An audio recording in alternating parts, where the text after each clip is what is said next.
তাই ঢাকাতে সাভারে রাত জাগছে খেয়ে, খুব খানা পানি হচ্ছে, বক্তব্য হচ্ছে, বক্তব্য চললো, বেশ খানা পানি খেয়ে 8 রেখাত তাড়াহুড়া করে তারাবি পড়ে এনে রাত জেগে নিল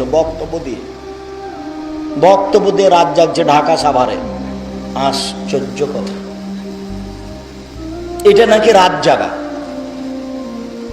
আপনার পরামর্শ, আমার পরামর্শ মনে আছে, কোরআন মাজিদ মুখস্থ নেই, আজকে জাগার রাত কি করব?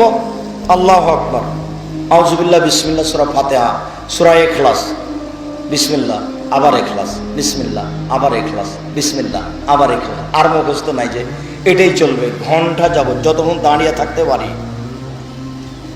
এরপরে রুকুতে সুবহান রাব্বিল আযীম বলতে থাকবো কয়েক লক্ষ বার। সিজদায় চলে যাব, থেকে যাব সিজদায়, সুবহান রাব্বিল আলা বলবো হাজারো লক্ষ বার। উঠে আসবো, দোয়া পড়বো, আবার সিজদায় যাব, সুবহান রাব্বিল আলা বলবো, আর যদি কিছু না জানি লক্ষ বার বলবো। এ হলো 1 রেখাত, এভাবে আর 1 রেখাত, এ হলো 2 রেখাত, এভাবে আর 2 রেখাত, এ হলো 4 রেখাত।